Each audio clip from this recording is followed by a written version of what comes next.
Welcome to the EnergiaSaves Podcast. I'm your host, Deborah Jerome. Our special guest today is Arwen Lopez. She's an environmental student, producer of the podcast series called No Such Thing as a Free Lunch, and she's a recent Mineola High School graduate. Arwen Lopez, welcome. Hi, Deborah. Thank you so much for having me. So great to have you here. Let's start at the very beginning and learn more about you. How did you become interested in environmental studies? So I was first exposed to some environmental studies back in, I believe, fourth grade. My school district has a program where a group of students are selected and they get to focus on solar energy and wind energy. And we did a lot of projects and competitions where we got to learn about these different technologies and put them into practice on a small scale. And then in high school, I took a class called AP Environmental Studies, Environmental Science in my junior year. And that's where I learned even more about green energy and GMOs and different types of rocks and cycles. And that's where I really developed my love for environmental science. And my junior year, that same year in my US history class, we were presented with a project and it was pretty freehand. You could do basically whatever you wanted. And one of the opportunities was you could make a podcast. And the perspective you were coming from in this US history class was as a muckraker. So you were trying to expose the truth behind something. And so I ended up doing a project that was a podcast about GMOs. So that's what sparked my interest in doing a lot more independent research on environmental studies. And I continued doing that throughout my senior year because we have a class called Senior Project. And you could research whatever you would like. And it was really an opportunity for students to get hands-on experience in the real world. A lot of people did shadowing nurses, a lot of people shadowed teachers, but I chose to do an independent project that was a creative endeavor. So I ended up making a podcast with 2 episodes, and it was just all about environmental studies. Excellent. I love that. And the title of your podcast series, No Such Thing as a Free Lunch, is really interesting. And then I know that part of your goal there was to explain both the good and the bad of different energy saving measures. Tell me why that was important to you. It was important to me because there are so many different perspectives to look at things through. There's the very practical point of view and how much things cost, how much money are you going to spend, how much money are you saving in any area of life, but also what is best for the environment, what is best long-term for future generations, our children. And this is one thing that my teacher from that AP Environmental Science class taught to our class. Yes, we were learning a curriculum towards an exam, but we were also learning things about our personal lives and what's important to us. And with energy saving processes and different measures, it's the exact same thing. You know, we want to do what's best for our environment. We want to do what's best for humankind, but also everything costs money. Everything starts somewhere.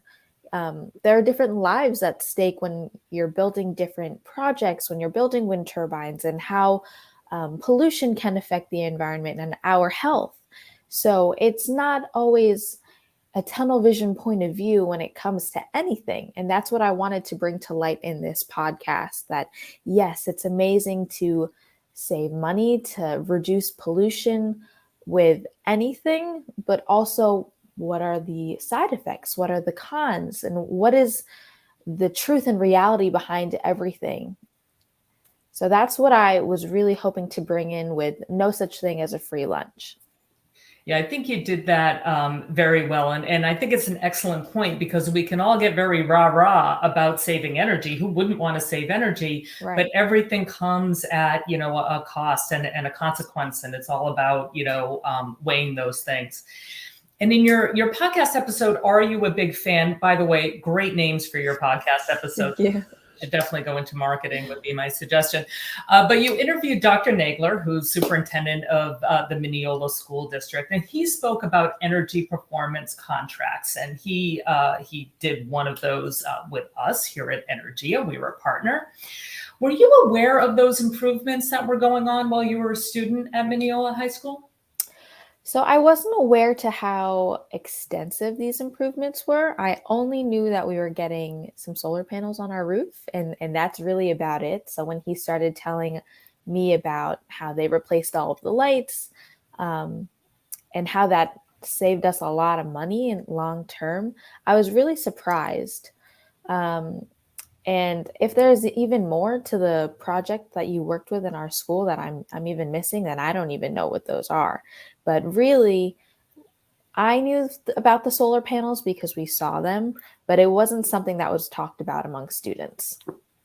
Yeah, that's really interesting. And yes, solar is visible. You can see the panels, and there are a lot of other parts of that energy performance contracts, including, improved lighting and boiler systems and things. You may notice that the environment's better, but maybe can't quite put your finger on why it's better today.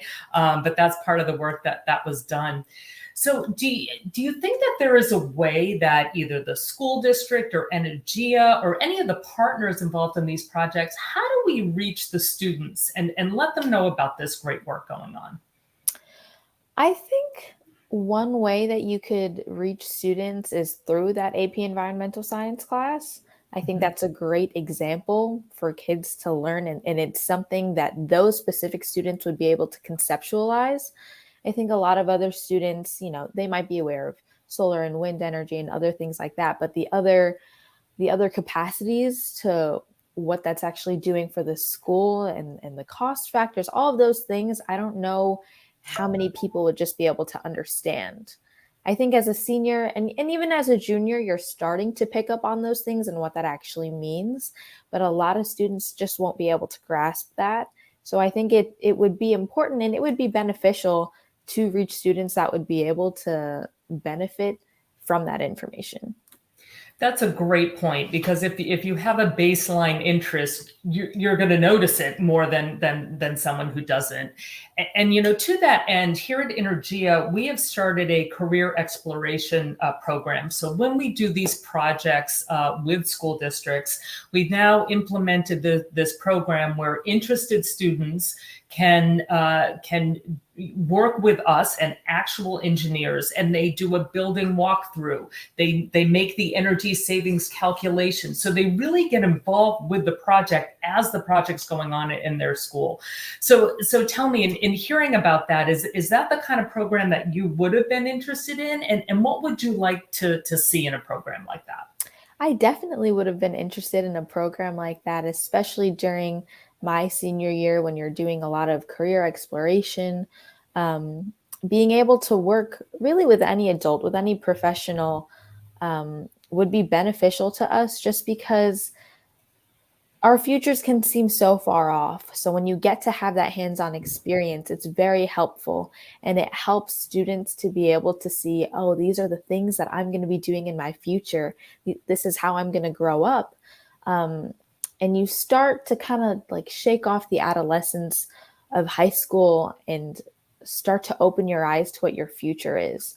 I think maybe working with a senior project type class or again, the AP Environmental Science class, and gearing it towards students who would have an interest in it would be really great. I think on both ends of the spectrum, because the adults who would be working with the students would be able to engage with students who are actually interested and wouldn't feel like the students are kind of just there because they have to. And the students there would be interested in, and it would be something that's beneficial to them. And it could be a positive experience. And like you said, with Energia, like this is something that people can learn. It's something that they can relate to.